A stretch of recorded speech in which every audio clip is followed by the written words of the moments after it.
Hi there, this is Pastor Steve Kimes of Onawim Christian Community, and we're talking about the story of the Bible, and we've actually made it to the second chapter. Yes, it's only taken 6 episodes. We've made it to the second chapter of the Bible.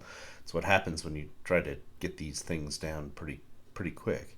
And today we're going to be talking about the Garden of Eden, with the original paradise that God created for humankind. Yahweh made an enormous, huge garden. We're talking really huge. There are 4 rivers, it says, that made up the boundary of the Garden of Eden.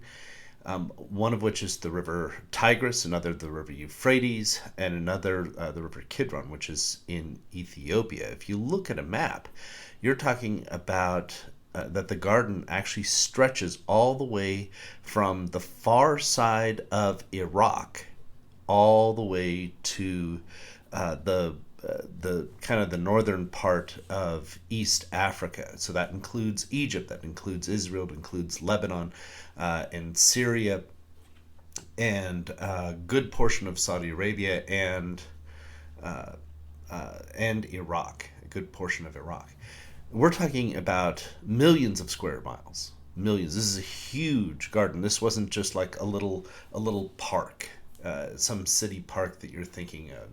It's rather an enormous chunk of real estate. It contains nations within this. So and when God made it, He made the whole thing all full of trees. And these trees are all full of fruit. And when the Bible talks about fruit, it doesn't talk about just like apples and oranges and bananas. It's talking about anything that is produced by a plant. And usually trees also include bushes. So we're not just talking about whether, well, is tomatoes really a fruit? That's kind of questionable. But in the Bible, it's definitely a fruit. So is wheat. Wheat is a fruit. And so any kind of grain, those are fruits. Basically, anything, any kind of seed or nut or other type of produce, leafy lettuce, anything like that.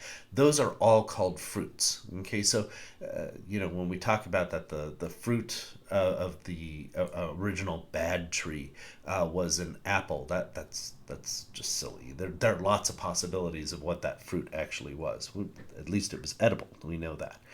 Anyway, so God made all kinds of animals, and He made all kinds of trees and vegetation and all of that. And it's just this massive, huge park that God created. Because the original idea of a paradise in the original Babylonian idea is actually an enormous garden or a tended park.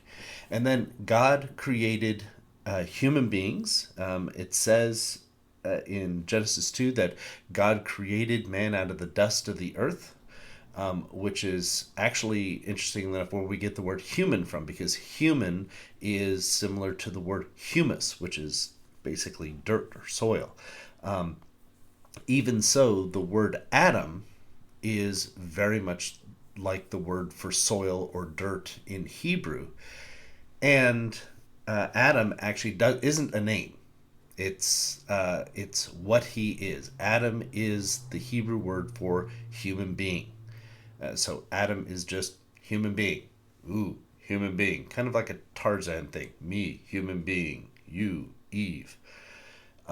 Although Eve actually didn't have a name until after they had already left the garden. She was just, woman, which just means came out of man or of man. Anyway, and so you have so this is the situation in the garden, and what exactly made this place a paradise anyway? Well, first of all, you didn't have to work to eat. You just go pick some fruit up. There's trees all over this enormous place, and you could wander about and eat trees, and that was a paradise. Secondly, it was a paradise for humanity because humans were in charge. Adam may not have necessarily been very bright. We don't really know. He certainly wasn't very experienced. Neither he nor Eve was very experienced in life.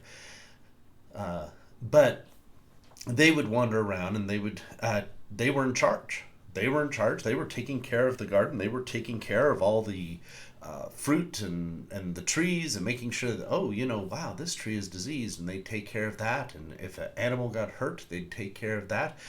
They were vegetarians at the time. They didn't eat the animals. They only ate off of the whatever fruit and vegetation that they could get. The other thing is that Adam, it says that the first task that God gave to Adam is to name all the animals. So he went around naming all the animals, and he named all the animals, and he realized that, wow, there's nobody like me. There's nobody like me anywhere in all this place. I've named all the animals and all that. So God made woman to be a partner. In the King James, it says helpmeet. It's not meaning to be like a servant or man makes his plans and woman helps him. It is literally a partner. It's a partnership between men and women. In the first couple chapters of Genesis, it is not. There is no lessening of women underneath man. It doesn't happen that way. So everyone is equal. And also, there was a lot of sex going on. A lot of people say, oh, well, sex didn't come till after the fall. Absolutely not. No, God created men and women to have sex. What Adam, when he first saw a woman, was very excited.